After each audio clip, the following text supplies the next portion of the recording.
মহাভারত।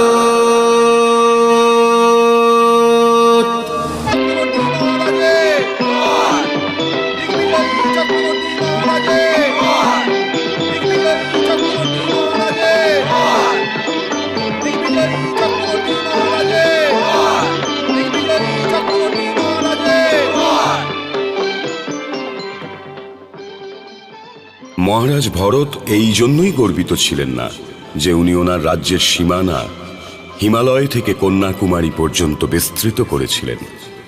আজ আমাদের মহান দেশ ওর নামের জন্যই ভারতবর্ষ বলে পরিচিত। মহারাজ ভরত এই জন্যই মহান হয়ে উঠেছিলেন যে ওনার রাজ দরবারের ভূমিতে প্রজাতন্ত্রের প্রথম বীজ উনিই বপন করেছিলেন। উনি জন্ম কর্মের মধ্যে সূক্ষ্ম রেখা টেনে বলেছিলেন, জীবনের আসল অর্থ জন্ম নয়, কর্ম।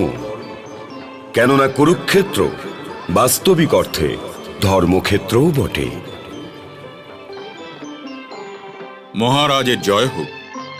আজ হস্তিনাপুরের সীমানা হিমালয় থেকে কন্যাকুমারী পর্যন্ত বিস্তৃত হয়েছে, অর্যাবর্ত ভারতবর্ষ নামে পরিচিতি পেয়েছে। মহারাজ, সময় এসে গেছে, আপনি এবার যুবরাজের নাম ঘোষণা করুন। মহামন্ত্রী, এই ঘোষণা চন্দ্রবংশের পূর্ণিমা অনুষ্ঠানের দিন করা হবে।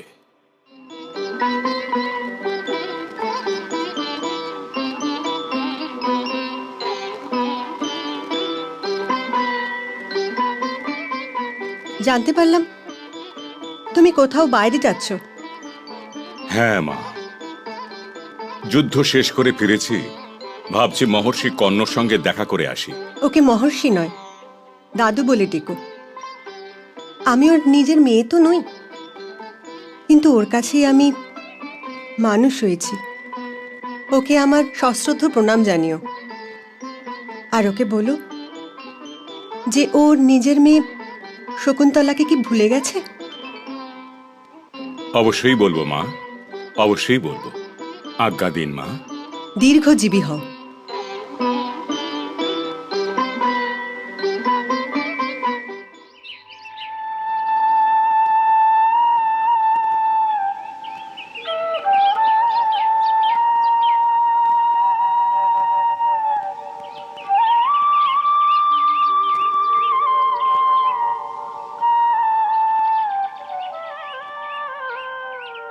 এসো শকুন্তলা পুত্র।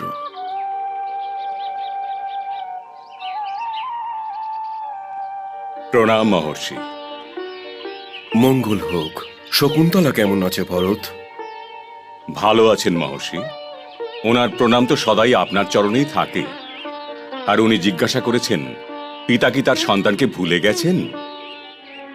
এবার তুমি বলো, এখানে আসার কারণ কি?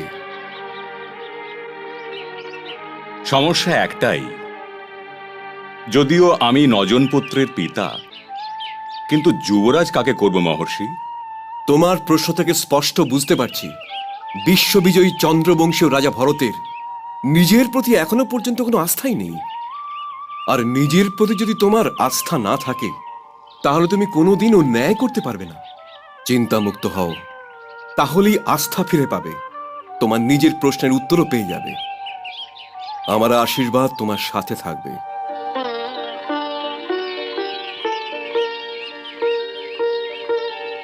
দীর্ঘজীবী হও।